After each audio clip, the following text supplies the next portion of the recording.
Never ever strip your hackle unless you want your fly to look like this.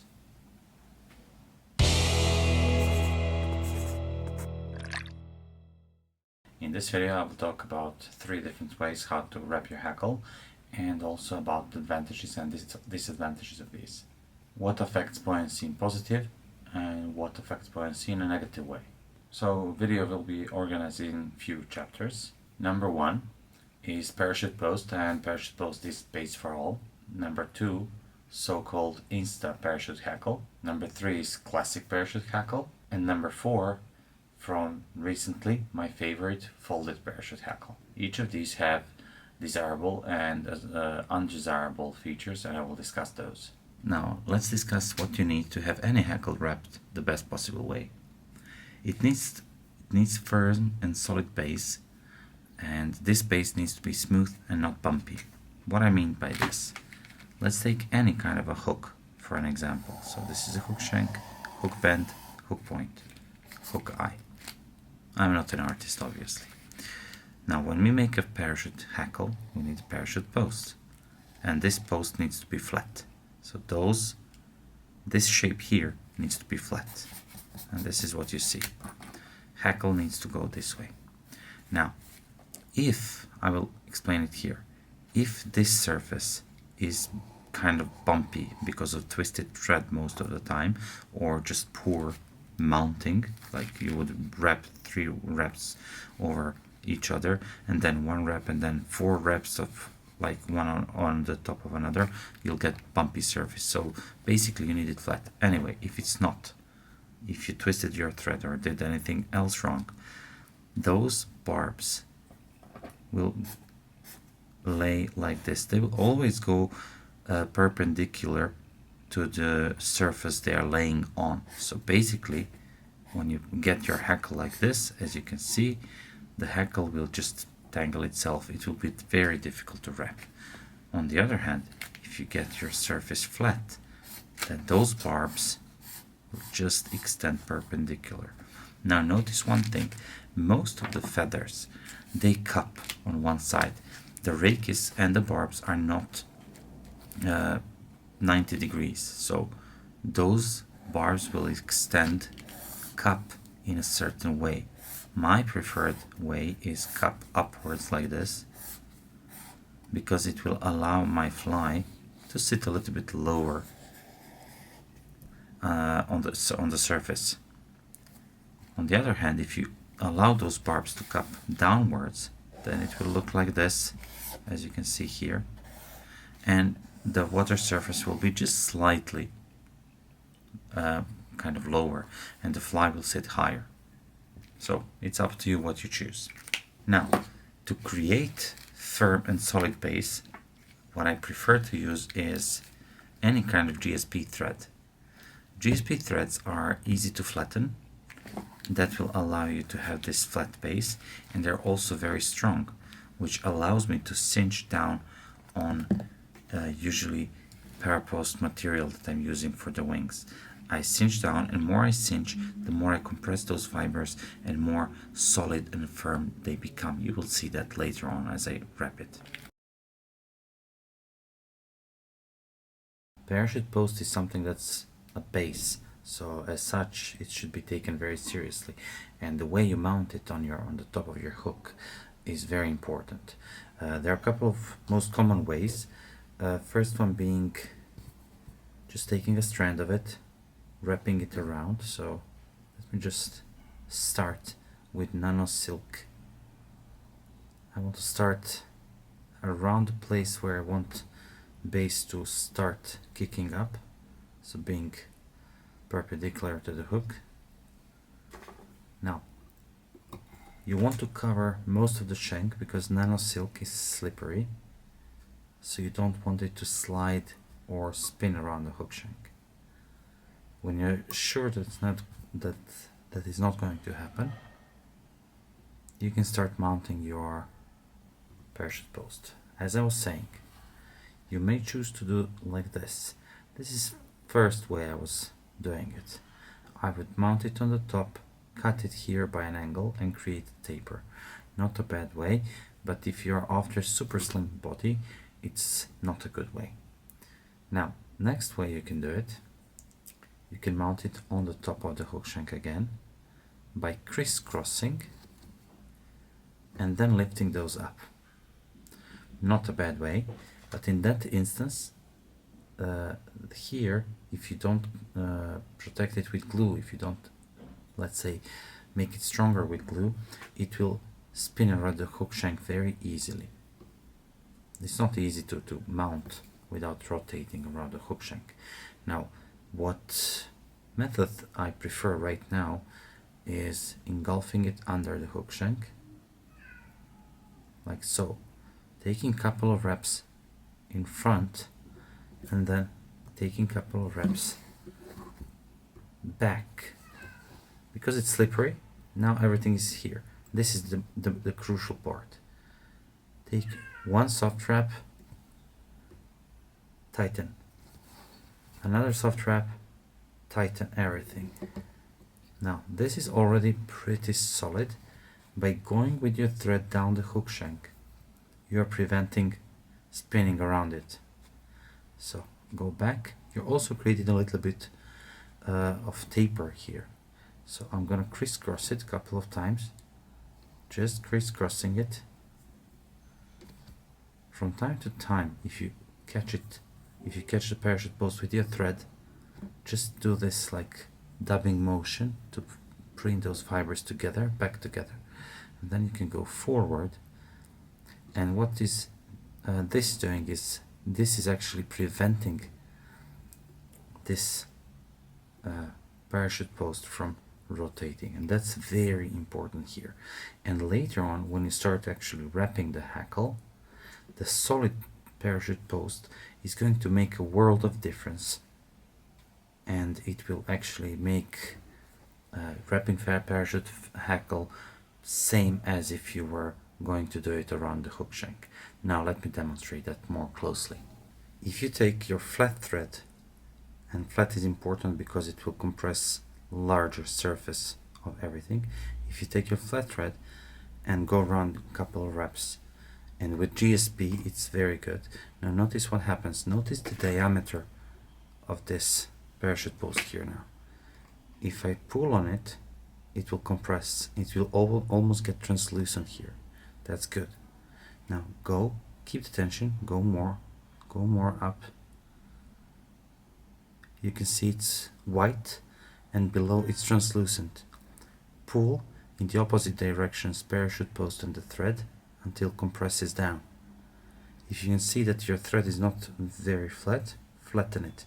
Sometimes if you pull too hard, you can even cut through the parachute post material, especially if you're using deer hair.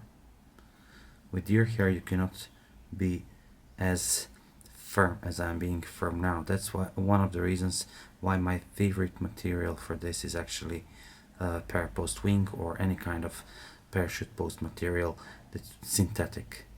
Now you can notice one thing immediately. This parachute post, I wrap on it easily, it's flat, and that's the most important part here.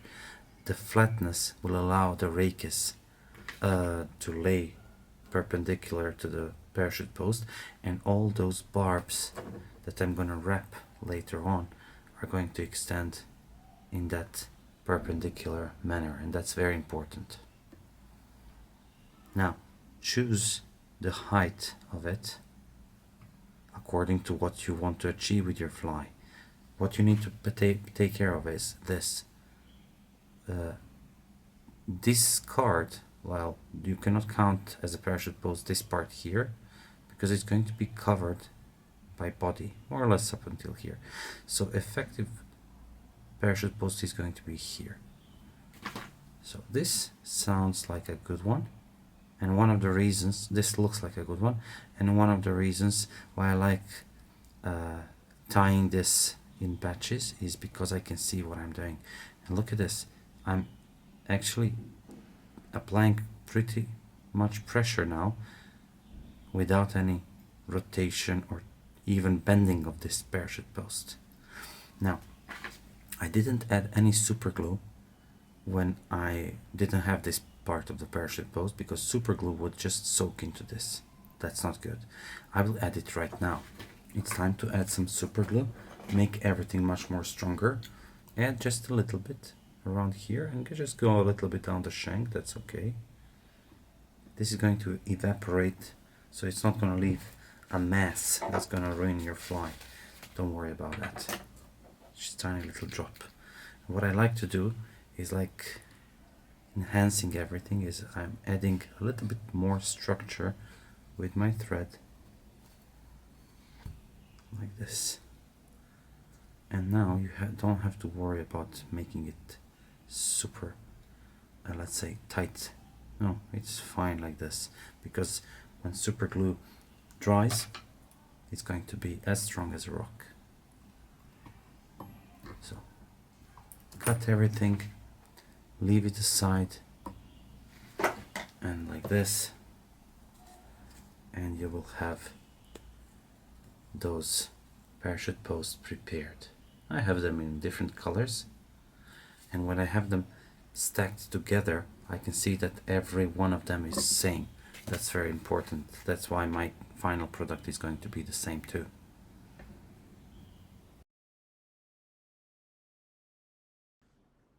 Now, let's discuss the first way, so-called Insta hackle. It strikes with its beauty, neat alignment, almost perfection. When you wrap it, it is easy to wrap, it stacks beautifully. If your primary goal is aesthetics, then 100% go for it. If you want hackle that's easy to wrap, great choice. If you need sparse hackle, again, go for it. Although simple classic wrapping with less wraps is far better option. However, if you are after buoyancy, then there are better solutions. Let me explain. Hackle barbs are what holds your parachute fly on the surface. More barbs you have, better it is. Unless you have too many barbs dispersed vertically. If you have stacked too many layers of hackle, excessive wraps in vertical plane, many of these wraps won't serve the purpose. Also, small surface versus large surface parachutes. Bigger one is better. Larger diameter parachutes will create more surface tension and more buoyancy. It gets even worse if you strip hackle. Then you will have just half of the feather barbs to support your fly. You need to create surface tension. For that, you need stiff and long enough hackle. Simple as that. Now, classic way of wrapping hackle is very straightforward, but sometimes, in my case pretty often, those barbs are not listening to me. So I'll show you what I mean. First wrap, I just need to kind of start it the proper way. So first wrap goes nicely, and then those barbs already start kicking down, meaning that you should go a little bit by an angle and catch those later on. So as you can see, my rachis is angled because I want to push those barbs up. I'll do the same from beneath. I'll go under and I'll push them up. All because I want those to be as tight as possible, and I don't want barbs to kick downwards, because later on, as you wrap, you need to cut them after you finish the fly, which is kind of annoying. So after, let's say, half turn, just go under those barbs and lift them up. I go under the barbs, lift them up, and press them against the previous wrap, if that makes any sense here. I hope it does.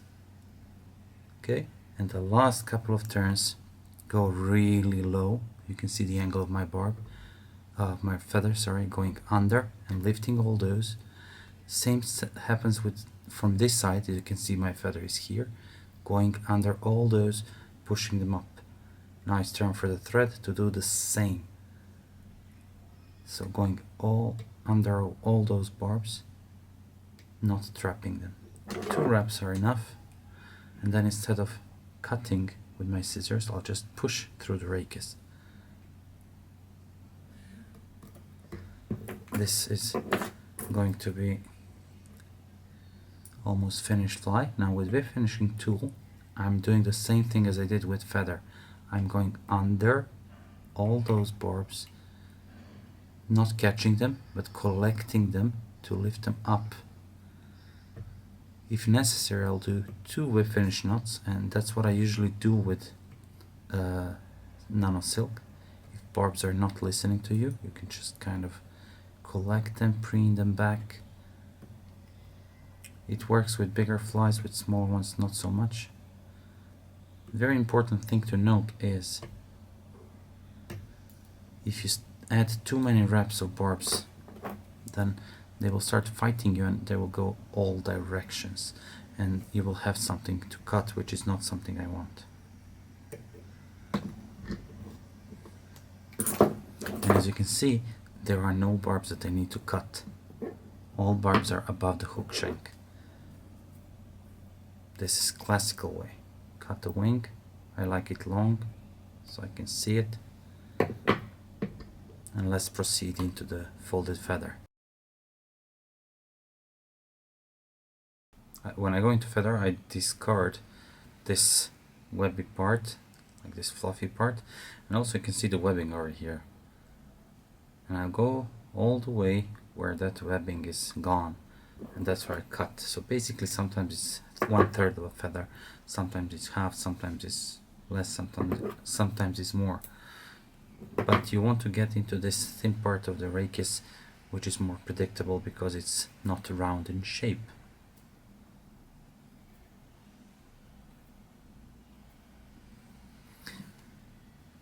You strip the rachis off those barbs, and because I'm going to wrap this in a clockwise manner, when I start wrapping, these are going to be the first one to hit basically the parachute post. So what I want to do is I want to remove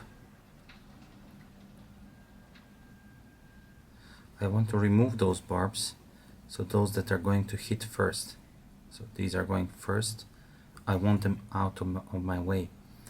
The way I'm going to do it is basically by putting my thumb, and then with my finger I'm gonna push those away from me, and then I'll just slide the feather across my finger. You can see how I rub feather across my index finger here, and basically you get folded feather. Then again, push your thumb here, push those unwanted barbs to the side where you want them, slide the feather up. I'm not very good at it. I mean, I'm not bad, but still. Search online for Wayne Lou Allen.